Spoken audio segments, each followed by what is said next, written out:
Qu'est-ce donc qu'un soulèvement? Le désir de faire autrement, le désir d'autre chose, qui est peut-être le désir politique par excellence. Il faut apprendre à poser le problème.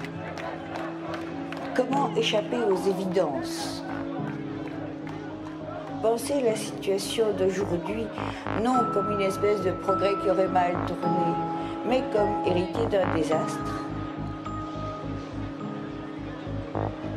Je pense qu'on ne perd pas ce désir de ne pas accepter, de rester capable de s'indigner, de voir que quelque chose qui est scandaleux doit être combattu. À part le fait que tu as besoin de thunes, sinon tu finiras clochard au fond d'un parc. Et ces gens-là, ils se retrouvent à la ZAD, ils se retrouvent au testé, ils se retrouvent dans les émeutes. After all, the mechanistic construction of capitalist patriarchy is what divided us and what decentralized the world. Bienvenue sur Avis de Tempête, épisode 2, la nuit écofasciste. Existe-t-il une écologie de droite ? Aucun combat pour la préservation de l'environnement ne pourra être gagné tant que l'on ne changera pas de modèle économique, tant que l'on ne rétablira pas les frontières. Les Verts sont des gens qui sont beaucoup plus soucieux l'égalité des genres, de genre, d'antiracisme, de culture woke, de haine du patriarcat blanc. Un pur concentré de wokisme, d'écologie punitive, d'écologie dans tout ce qu'elle a de plus gauchiste en fait. Nous pensons au contraire, comme le dit si bien Hervé Juvin, que l'écologie devrait être la science de la joie de vivre. Et retrouver un contre-discours qui soit une écologie enracinée et de droite. Est-ce que vous avez déjà rencontré un écologiste de droite? Non. Vous n'en avez jamais vu? Des écologistes de droite non, Coucou. Aujourd'hui, on est avec Chloé pour discuter d'écofascisme, plus précisément de la façon dont certains courants d'extrême droite mobilisent les questions sur l'écologie et le retour à la Terre. On pense que c'est important d'en parler, parce qu'on estime que l'écologie, c'est pas un objet neutre. Il ne s'agit pas juste de ne pas dépasser 1,5 degré, c'est aussi se demander quelle est notre écologie, dans quel monde on veut vivre, quelles relations on veut tisser entre nous et avec les autres humains. Sauf qu'il y a plein de confusion. On sait que l'extrême droite avance, elle est aussi amenée à parler d'écologie. Et dans les discours écolos de divers bords, on retrouve beaucoup de thématiques liées à la droite et à l'extrême droite. L'identité, le sol, le sang, la terre, la tradition, la hiérarchie. On parle beaucoup d'écologie de repli, de peur de l'altérité, de préservation de l'écosystème français, sans vraiment se poser la question des responsabilités et des dettes historiques.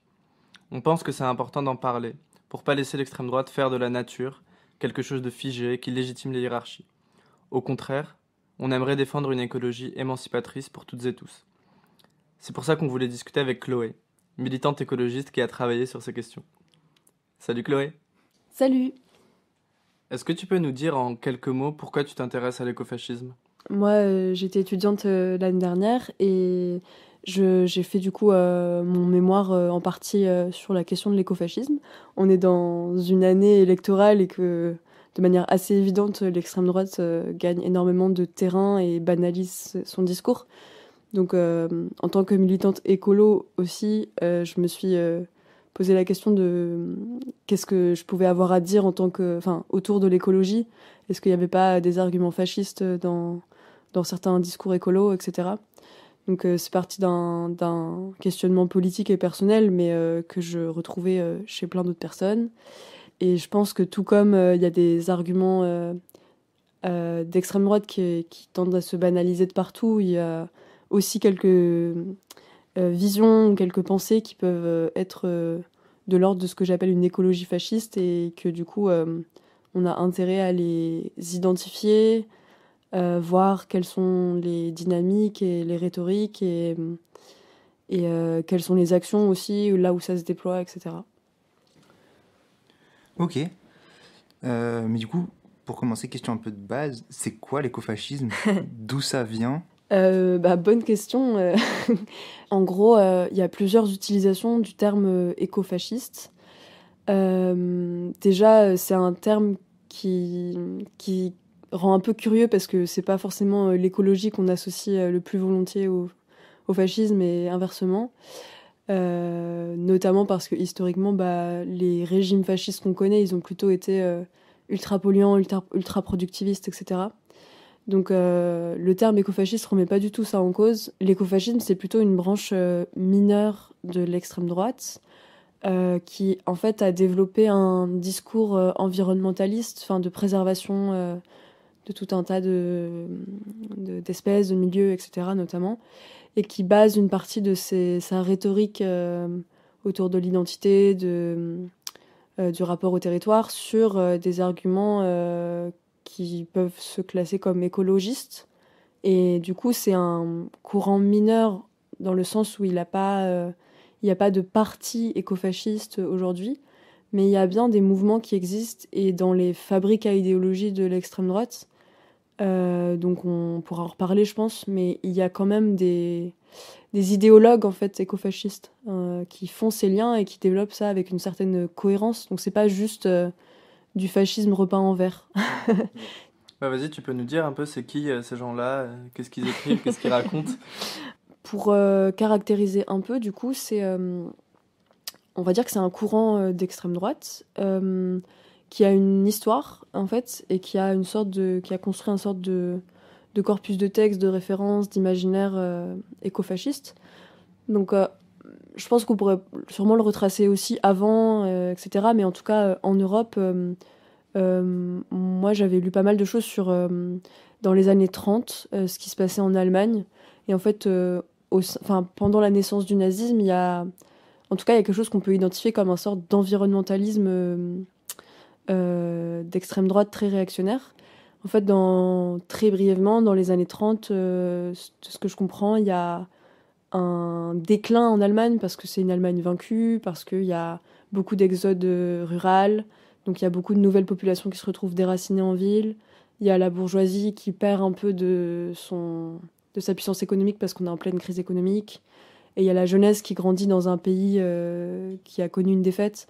Donc il y a tout un sorte de sentiment de frustration et de perte d'origine, etc., de perte de repères. Et en fait, à ce moment-là, en Allemagne, il y a un courant qui s'appelle le courant Völkisch. Et du coup, c'est un courant qui a ses associations étudiantes, ses locaux en ville, ses journaux et toutes ces références littéraires, etc. Et qui, en fait, va gagner pas mal en importance et va être les premières assises du nazisme, en fait, en Allemagne. Donc, en fait, c'est pas mal dans les courants, dans les mouvements et dans les associations Völkisch que l'idéologie d'Adolf Hitler va prendre. Et du coup, dans ce courant Völkisch, il y a pas mal de choses qui posent les bases de c'est quoi l'écofascisme. Notamment, du coup, un rapport à la nature assez romantique où on fantasme un peu un passé médiéval. Donc, il y a beaucoup de... On va prendre des images de familles traditionnelles rurales. Il y a aussi cette idée de la supériorité du peuple allemand, du peuple germanique, pardon. Et du coup, il y a un premier il y a une première chose très racialiste et suprémaciste là-dedans. Voilà. Et donc, en fait, ça permet de comprendre qu'en fait, l'écofascisme, c'est pas un truc de 2021. C'est un truc qui a existé dans d'autres contextes de déstabilisation très forte et qui, en fait, a servi de base à ensuite le développement d'un nazisme qui, après, a été aussi hyper productiviste et tout, voilà. Et qui, en fait, a petit à petit marginalisé le courant Völkisch et les arguments environnementalistes sont passés bien après les autres.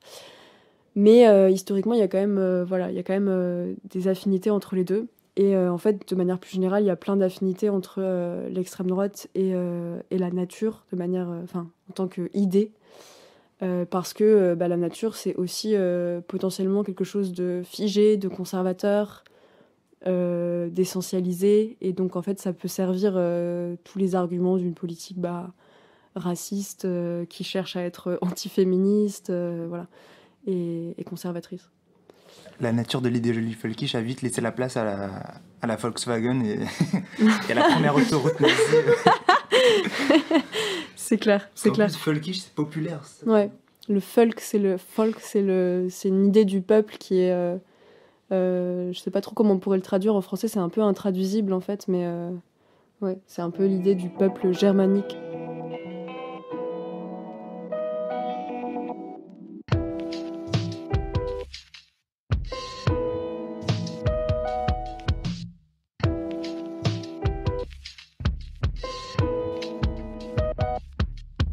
Dans les années 80, il y a, je pense, une personnalité qui symbolise bien ça, c'est Alain de Benoist. Donc c'est un idéologue d'extrême droite qui est issu d'un mouvement qui s'appelait le GRES, le Groupement de recherche et d'études sur la civilisation européenne. Et donc ce groupe était un cercle de réflexion européen, et pas seulement des personnes françaises. Mais Alain de Benoist, il en est une des figures majoritaires. Et en fait, c'est quelqu'un qui a publié énormément de livres dans sa vie, et qui en publie toujours d'ailleurs. Et il a aussi participé à fonder le courant de la nouvelle droite, qui est vraiment une sorte de fabrique à idéologie d'extrême droite, qui a essaimé dans d'autres pays. Il y a une Neue Rechte en Allemagne, et il y en a sûrement d'autres que moi je ne connais pas. Du coup, la nouvelle droite, c'est un courant d'extrême droite qui prône des idées de droite dure, donc assez identitaires, et qui en fait, dans les 20 dernières années, a pris un tournant assez écolo, c'est-à-dire dans le sens où il y a tout un discours autour de notamment l'écologie intégrale. Dans le manifeste du GRES qui a été publié dans les années 2000, il y a beaucoup de mentions de l'écologie. Donc elles vont reprendre les thèses de Bernard Charbonneau, d'Ivan Illich, etc. sur les critiques de la technique. Et va se développer une sorte d'extrême droite critique de la modernité, qui dit que le capitalisme commence à tout abstraire, à tout réduire à des chiffres, à des nombres, et qui va un peu s'affoler de perdre la substance de sa culture, de sa tradition, etc. Et donc il va être genre critique de la modernité et en même temps raciste. Et donc ça commence à partir des années 80, et puis ça devient vraiment clair avec ce que je disais tout à l'heure, le manifeste publié dans les années 2000, etc.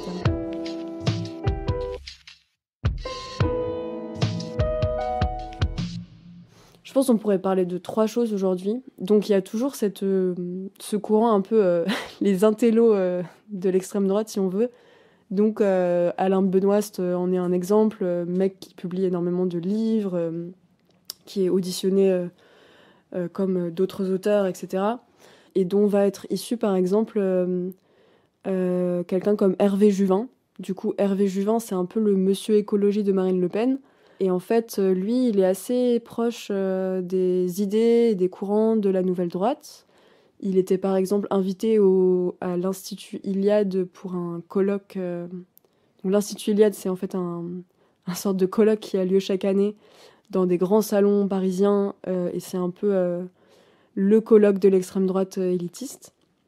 Donc Hervé Juvin était invité là-bas. Et ça montre bien qu'entre les idéologues d'extrême droite et la politique partisane, il y a des porosités. Parce que du coup, Hervé Juvin, tout en étant issu de ces milieux-là, il est aujourd'hui il est député européen dans un groupe qui s'appelle Identité et démocratie, qui est un groupe européen d'extrême droite dans le Parlement européen. Et il a publié des livres notamment sur l'écologie enracinée. Il défend une sorte de décroissance identitaire. Et il faut savoir qu'il est quand même assez influent parce qu'il rédigeait les discours, une partie des discours de candidature de Marine Le Pen, pas de Marine Le Pen, mais des candidatures du Front National pour les élections.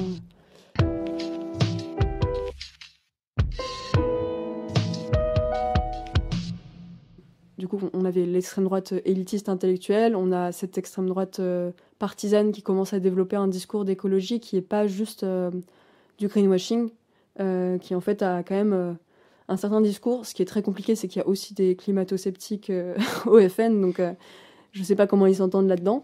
Mais en tout cas, ça commence à exister. C'est probable aussi que la plus jeune génération de frontistes vont probablement plus adhérer à des discours qui tiennent en compte de la catastrophe environnementale et tout ça. Donc en fait, c'est probable aussi que, selon les générations dont on fait partie, on ait une adhésion plus ou moins forte à des idées écofascistes. Et puis donc en plus de cette écologie partisane, enfin de cette écologie de droite partisane, je pense qu'il y a dernière chose aujourd'hui, ça va être des groupes plus affinitaires ou des gens qui ont des chaînes YouTube ou qui financent des mouvements. Et là, du coup, je pense par exemple à Alain Soral, qui est paradoxalement genre un gros climato-sceptique, mais il a fondé avec d'autres personnes c'est le mouvement des bases autonomes durables. Du coup, les bases autonomes durables, c'est, je ne sais pas si vous connaissez. En fait, les bases autonomes durables, c'est le fait de créer des sortes d'écolieux survivalistes qui sont, où il est possible de se réfugier en cas de crise ou d'effondrement dans la perspective, dans l'imaginaire survivaliste. Et du coup, il y a plein de guides en ligne pour savoir comment constituer sa base autonome durable. Ce qui est un peu différent par rapport à d'autres écolieux, c'est, je pense que il y a vraiment une emphase sur le fait de se défendre avec des armes envers l'extérieur. Et donc, il y a toujours, c'est un peu glauque, mais il y a toujours une grosse section sur les couteaux et tous leurs usages possibles, sans jamais rentrer dans des choses explicites, mais il y a quand même une valorisation de l'aspect guerrier et tout. Il y a encore des réseaux qui existent d'AMAP, de permaculture, de lieux où faire un stage survivaliste qui sont très fréquentés par des militants fascistes ou d'extrême droite, soraliens, etc. Et ça s'est même vu dans les villes. Il y a aussi eu un squat à Lyon qui était réservé aux Français de souche et qui a été ouvert et qui donc était très excluant et organisait des maraudes, des distributions alimentaires, etc. Donc c'est pas du tout majoritairement ce que fait l'extrême droite, mais c'est ce que font certains groupuscules, ouais. Et il y a eu aussi le MAS, qui est le mouvement d'action sociale, je crois, qui a été dissous depuis, mais qui existe toujours sous d'autres formes et d'autres noms. C'était en fait un groupe de personnes d'extrême droite qui avaient repris certains arguments écolos, etc. Et ils ont même tenté d'infiltrer la ZAD du TSC. Et donc, en fait, ça a été des groupes fachos que ça ne dérangeait pas d'aller lutter sur un territoire et faire une ZAD. Quand on dit en tout cas le mot survivaliste entre nous, ce que ça désigne, c'est surtout des gens qui s'intéressent à la question écologique, mais sous le prisme de la survie, en pensant que l'effondrement va leur nuire et qu'il faut d'abord qu'ils s'en sortent individuellement ou leurs proches, et qui, du coup, essayent de se réfugier plutôt que de chercher des pratiques collectives pour réussir à gérer un petit peu les problématiques écologiques qu'on vivra tous et toutes. Et du coup, le survivaliste va préparer de quoi s'en aller en cas d'urgence, une sorte de valise toute prête pour partir avec le minimum, et puis va penser à où aller se réfugier. Et du coup, il y a plein de courants différents dans le survivalisme. Faudrait pas le réduire juste à des fascistes, mais il y a quand même beaucoup de fascistes que ça intéresse.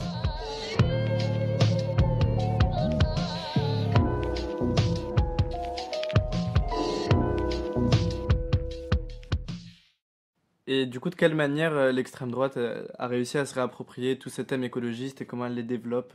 Est-ce que tu pourrais nous en dire un peu plus là-dessus? Du coup, il y a peut-être un terme qui peut être intéressant pour comprendre ça, c'est la notion de racisme culturel ou d'ethno-différentialisme. Parce que, en gros, toute une partie notamment de la nouvelle droite dont je parlais tout à l'heure, se base beaucoup sur ces idées-là. Donc c'est une sorte de nouvelle théorie raciste, si je peux dire. En gros, l'idée, c'est que il y a une unité entre une communauté qui vit sur une terre et sa culture. Donc c'est une culture, un peuple, une terre. Et donc en fait, l'idée, ce serait que en vivant dans un lieu, la communauté qui l'habite aurait développé des liens particuliers avec ce sol et cette terre et une culture particulière Jusque-là, on peut se dire ok, sauf que la prolongation de tout ça, c'est que c'est un équilibre qui peut être déstabilisé par toute invasion extérieure. Et par invasion extérieure, ça veut juste dire l'arrivée d'autres groupes avec des cultures différentes, etc. Donc c'est un peu une théorie qui mélange le choc des cultures et le fait que chaque peuple a le droit à son terrain d'origine, mais pas le droit d'aller chez l'autre, entre guillemets. Donc c'est extrêmement une vision extrêmement en bloc de comment fonctionnent en vrai les groupes humains qui se sont toujours mélangés et dont les cultures sont absolument pas fondées de manière... Enfin, très rarement fondées de manière isolée des autres cultures.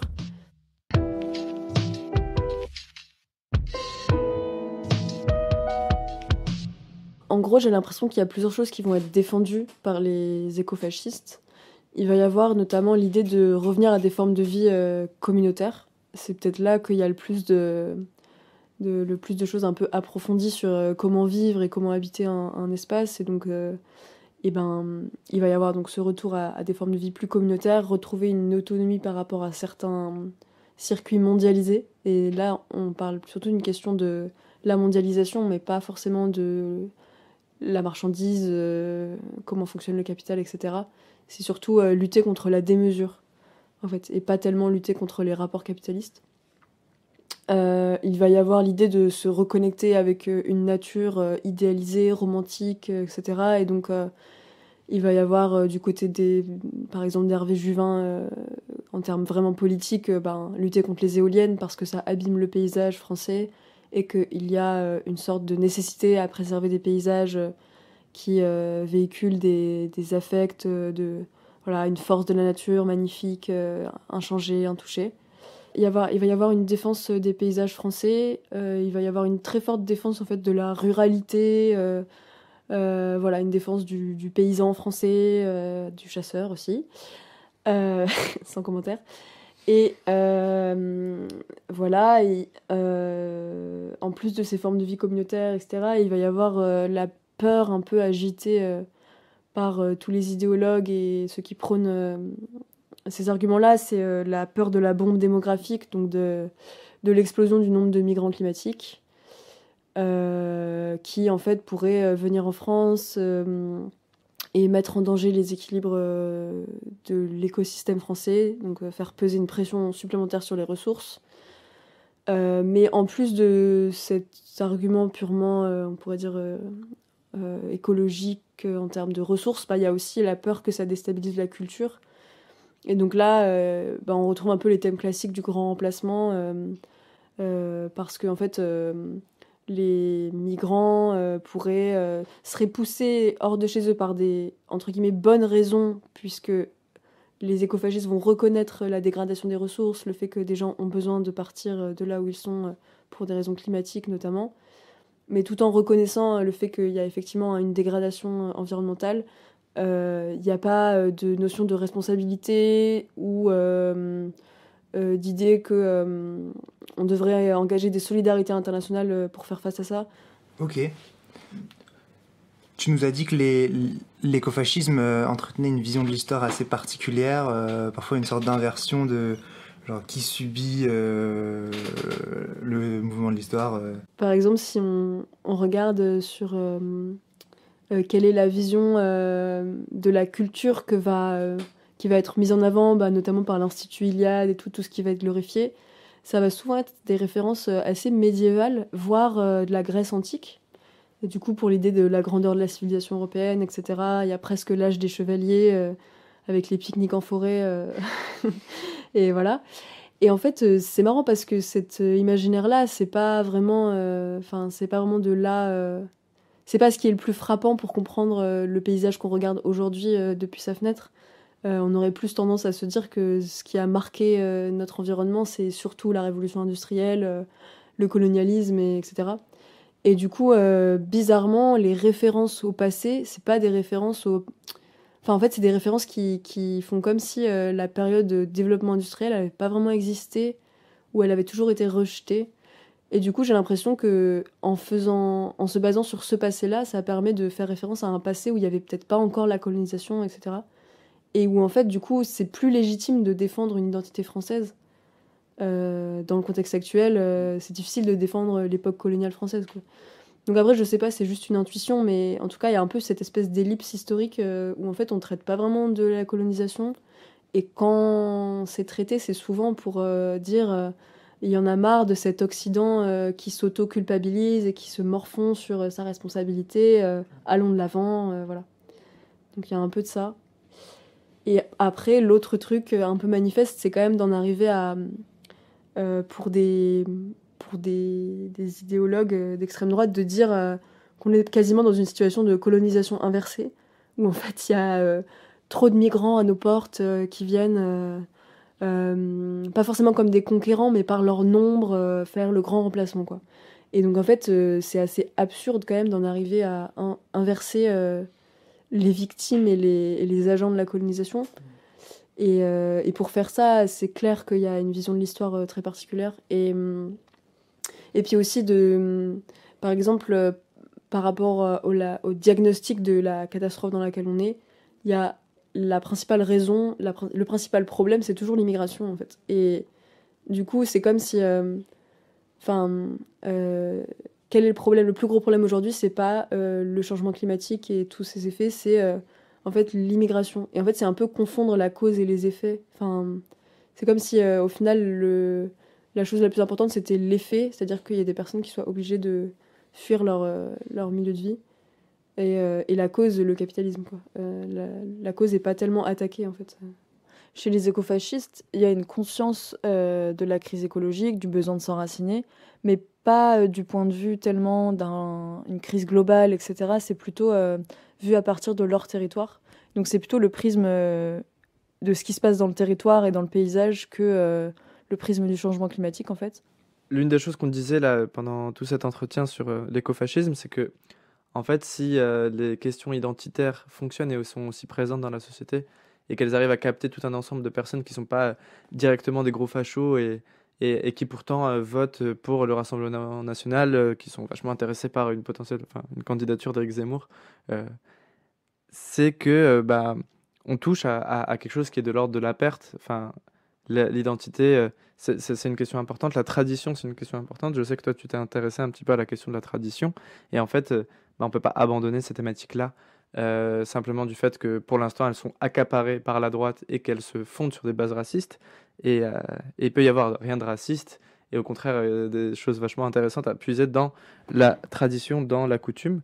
Donc est-ce que tu voudrais en dire un mot? Une des pistes de réflexion, je pense que c'est de se dire que mine de rien, qui aujourd'hui porte un discours sur la tradition, les savoirs et coutumes locaux, l'histoire locale, etc. En fait, j'ai pas l'impression que ce sera du côté de la gauche socialiste qu'on entendra parler de ça, parce qu'il y a tout de suite la peur du... en fait, il y a tellement un attachement hyper fort à l'universalisme républicain, l'unité républicaine, etc., que j'ai l'impression que dès qu'on prononce le mot tradition ou identité, on pense tout de suite à des choses extrêmement séparatistes, etc. Parce que, en fait, je pense qu'aujourd'hui, si des personnes se trouvent en situation où... Enfin, en tout cas, mettons que des personnes ressentent aujourd'hui le sentiment de perdre certains savoirs, certaines pratiques, etc., à juste titre, en fait, parce que le capitalisme gagne du terrain, que les relations entre les personnes et le moindre petit service est de plus en plus médié par une entreprise basée loin de là où on habite. On a moins en moins de prise matérielle sur nos conditions d'existence, sur comment on se nourrit, on se divertit, etc. En fait, je pense qu'il y a un vrai sentiment de perte et une sorte de désaffection et du coup une perte de repères, voilà. Et en fait, je pense que le discours de droite, aujourd'hui, peut-être, il répond mieux à cet affect-là, ce sentiment de perte. Il donne plus de réponses, il offre des réponses, en fait. Il dit, oui, les traditions sont précieuses et il faut s'y tenir, etc. Et donc, en fait, quelqu'un qui, à la base, ne saurait pas forcément se distinguer d'un courant, du côté gauche ou côté droite, va peut-être plus facilement se faire séduire par un discours du Front National qui parle plus à ce qui est cher à la personne, quoi. Je sais pas si c'est ça la réponse. Et j'ai l'impression que c'est aussi dû au fait que la gauche a un peu délaissé pas mal de questions d'identité, a délaissé un peu la question de l'attachement au territoire et en fait ça a fait le jeu de l'extrême droite. L'identité, du coup, c'est pas juste une question identitaire réservée à l'extrême droite. Je pense que dans l'identité, il y a aussi tout un tas de choses qui peuvent relever simplement de genre d'où on vient, qui on est et qu'est-ce qu'on aime faire. Et je pense qu'il y a une sorte d'intérêt et peut-être même d'urgence à revaloriser d'autres approches de ce que peut être l'identité. Revaloriser des coutumes, des recettes, des plats, des fêtes et tout un tas de choses qui permettent de réenchanter un peu la vie quotidienne et la vie collective et qui donnent juste le petit plus nécessaire à ce que tout un tas de choses fassent sens. Donc faire des choses en commun et les célébrer entre guillemets.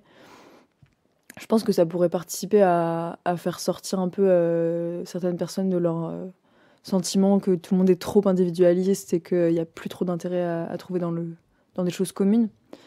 Et donc en fait revaloriser une culture qui serait différente de celle dans laquelle on vit et qui en même temps se baserait pas sur rien. Et justement la différence avec l'identité française, c'est que pour moi, l'identité française, elle se base aussi sur beaucoup de fictions, et notamment les fictions de l'État. Et donc, en fait, elle renvoie pour moi beaucoup plus à des violences, de la conquête, de la domination territoriale, que à des choses que j'ai envie de mettre au cœur de mon quotidien.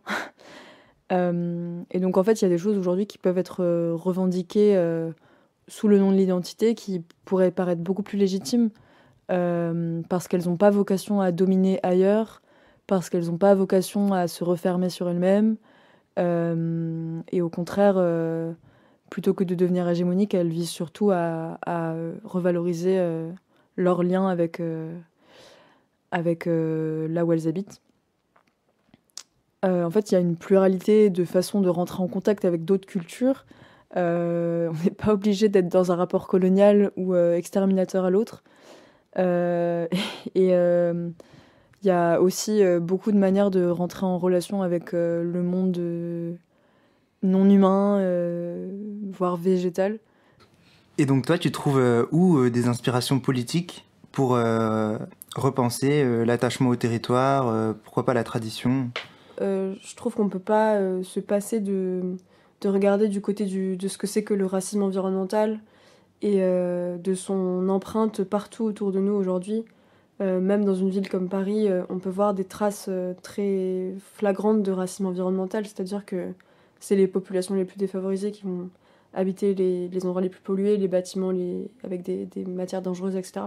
Donc il n'y a vraiment pas besoin de regarder, même à l'échelle internationale, pour observer ce que c'est que le racisme environnemental. Et si on va plonger dans cette histoire-là, le discours écofasciste, il tient plus parce que on peut plus ignorer, en gros, on peut plus juste se refermer sur une identité française un peu fantasmée, une culture française un peu fantasmée, parce que on se rend bien compte que la culture française, elle est née dans cette époque coloniale, qu'il n'y a pas vraiment de culture française. En fait, il y a juste un agglomérat de plein de cultures régionales qui ont été subsumées dans genre une identité française un peu fictive et qui en fait est profondément liée à une histoire de conquête et d'asservissement, etc.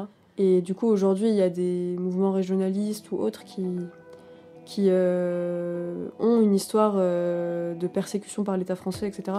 Et qu'en fait, si on se place dans un héritage de ces luttes-là, je pense qu'on est héritier et héritière de ces luttes-là quand on fait partie d'une certaine écologie anti-autoritaire. Don't lose your life trying to shine off nickels and dimes. The streets ain't for everybody, go and get a 9 to 5. They chew you up and spit you out, then kick you to the side. Perpetrator or victim, just make sure that you choosing wise. Don't lose your life trying to shine off nickels and dimes. The streets ain't for everybody, go and get a 9 to 5. They chew you up and spit you out, then kick you to the side. Perpetrator or victim, just make sure that you choosing wise. Pour conclure ce podcast, on avait envie de se demander ensemble que faire, que peuvent faire les collectifs écolos contre le fascisme et quel message porter. Du coup, il y a les manifs dans lesquels aller porter nos messages antifascistes et faire entendre nos voix en tant que collectif écolo sur ces questions-là.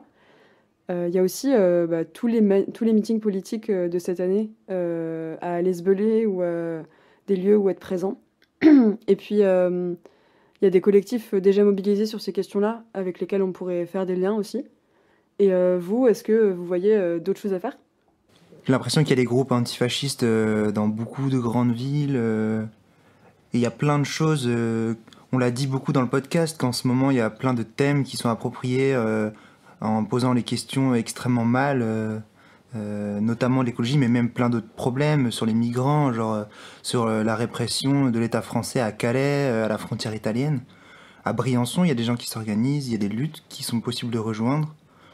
Et même, en fait, avec son oncle raciste, essayer de rappeler que l'histoire de l'Occident, c'est une histoire de violence et qu'en fait, la responsabilité des pays riches avec les migrants, c'est aussi quelque chose qu'il faut penser. C'est pas simplement un problème totalement extérieur. Mais en tout cas, se poser la question de comment on noue des alliances avec des groupes existants qui font déjà beaucoup de travail sur l'antifascisme, qui peut-être aussi parfois peuvent louper des questions écologistes là-dedans, tout comme nous, on pourrait louper des questions fascistes dans d'autres domaines.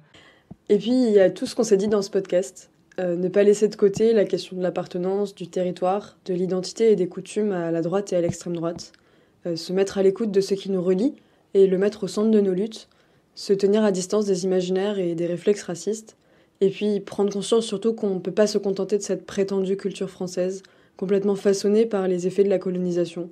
Et que si on veut se sentir fier, il faut qu'on revalorise d'autres discours, d'autres pratiques et d'autres histoires de lutte. Donc on a du boulot. Merci beaucoup pour votre écoute. On espère que ça vous a plu et à très vite. Bisous.